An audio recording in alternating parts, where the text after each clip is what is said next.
Olá, muito bom dia. Hoje, quinta-feira, e você já sabe que toda quinta-feira nós vamos conversar sobre cirurgia plástica com o Dr. Marco Aurélio Cabral. Se você sofre com aquelas bolsinhas embaixo dos olhos, não perde a nossa conversa.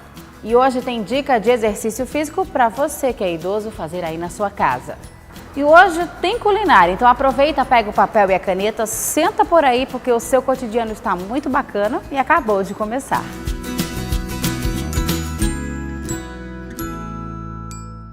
Toda quinta-feira você já sabe que a gente vai conversar sobre cirurgia plástica com o nosso querido Dr. Marco Aurélio Cabral. E hoje o assunto, bolsões embaixo dos olhos e pálpebra quando cai. Deixa a gente com aquele aspecto de cansado, mas isso tem jeito, viu? Muito bom dia, doutor. Bom dia, Marcela. Mais uma vez, enorme prazer fazer parte do seu programa. Maravilha. Vamos falar um pouquinho sobre esses bolsões e sobre essas pálpebras caídas que incomodam muita gente, doutor. O que causa isso? Muito bem, vamos primeiro começar pelo nome. O nome é bem feio, todo mundo fica até com a dificuldade de falar. Até eu não consegui, eu disse, vou deixar para ele. É uma doença chamada blefarocalásia, que é a queda das pálpebras, tanto da pálpebra superior como das pálpebras inferiores.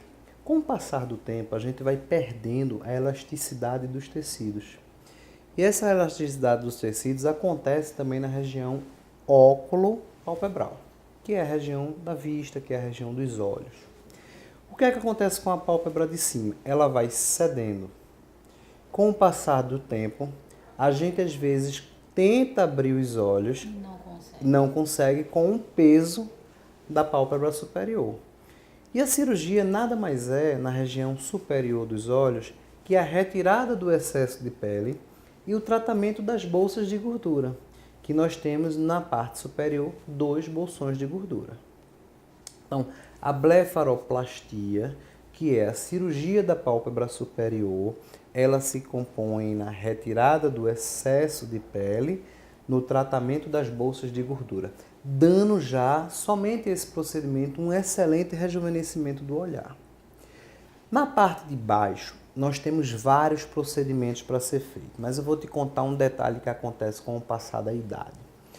O idoso, ele pela perda desse tecido, da força do tecido, do colágeno, da elastina, da frouxidão dos tecidos, existe uma doença chamada ectrópio, que é quando a pálpebra começa a everter, é o olhar cansado. Existem outras doenças, que é o acúmulo do bolsão da gordura. O que é que acontece? Com o envelhecimento, a parte inferior começa a fazer um certo descenso, que é a queda, e as bolsas de gorduras, que na parte de baixo são 3, elas começam a ficar mais pronunciadas. A gente tem vários artistas aí que se mostram na TV que realmente mereciam uma cirurgia para fazer até um rejuvenescimento nessa região óculo-palpebral. Que realmente dá um ar de cansado. Parece que a gente não dormiu à noite, né? É verdade. Dá a ideia da ressaca, dá aquela vontade do paciente querer ficar abrindo os olhos, mas chega um momento que ele não aguenta mais, acaba relaxando. E aí é um momento ideal para procurar alguém da cirurgia plástica ou até mesmo a oftalmologia. Hoje tem um ramo da oftalmologia que faz essa parte de plástica óculo-palpebral. Ao longo da formação do cirurgião plástico, temos muito treinamento nessa região, porque é uma região corriqueira no consultório, todo o idoso ele passa por esse problema, então tínhamos que ter uma garantia muito grande. Hoje são procedimentos que, por exemplo, a pálpebra superior ela pode ser feita a nível ambulatorial. Se opera, recuperou da sedação, vai para casa. A pálpebra inferior a gente tem que ter um cuidado um pouco maior. A gente precisa fazer o tratamento dessas 3 bolsas de gordura e tirar o excesso de pele. E esse excesso de pele tem que ser muito cuidadoso. Até porque a pele aqui é muito fininha, né? Muito fina. Sem falar, Marcela, que acontece de muita gente operar essa região e a cicatrização ser tão forte, que ocorre uma eversão da parte inferior. E isso é uma doença, isso precisa ser tratado. Então hoje o que eu oriento a população, o que eu oriento aqui a região na qual a gente convive, procure um bom profissional para fazer esse procedimento. É um procedimento que o nosso rosto, o nosso olhar, ele é o nosso cartão de visita. É verdade. Então, qualquer alteração que tiver nessa parte, a gente pode ter uma falha significativa no olhar, no rosto. Então, vale a pena a gente ter o cuidado com o profissional que a gente está lidando em relação a isso. Muita gente me pergunta, doutor Marco, precisa fazer algum exame pré-operatório para a gente tentar confirmar se está vendo, se não está? Pode ser feito, mas hoje há exame clínico, a conversa com o doutor, ela é muito mais importante do que qualquer exame de laboratório, do que qualquer exame de imagem. Hoje existe um exame chamado campimetria visual, que esse exame ele serve para, com a queda da pálpebra, a gente avaliar o quanto nós estamos olhando. Então, nesse exame, fica aparecendo pontos luminosos num globo, e através desses pontos luminosos nós vamos identificando aonde eles estão aparecendo. E aí o oftalmologista ele consegue dizer, ele tem uma dificuldade visual na campo lateral. O que nos mostra que esse paciente tem uma indicação correta de fazer o procedimento.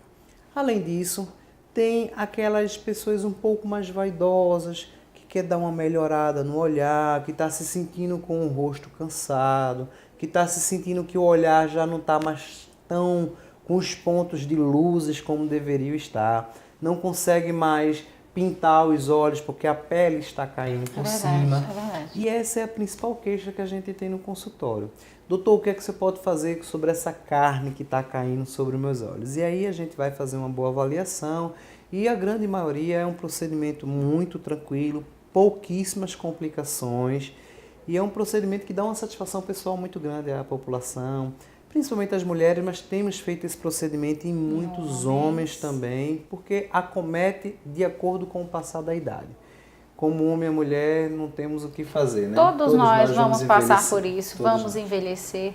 E aí eu já te pergunto, a gente já sabe que vai envelhecer, que isso vai acontecer com o nosso rosto. Tem como a gente ir prevenindo assim ao longo dos anos? Hoje a gente tem advento além da tecnologia, que é uma coisa muito boa para a área da estética, a gente tem produtos que a gente pode fazer incrementos nessa área de forma que a gente retarde o envelhecimento. Eu sempre digo para a população, envelhecer todos nós vamos. Só não precisa a gente envelhecer tão rápido e envelhecer com pouca qualidade não vale a pena. Então, se hoje a cirurgia plástica, a dermatologia estética, se a gente tem hoje o procedimento e você tem uma vontade de se manter jovem, por que não?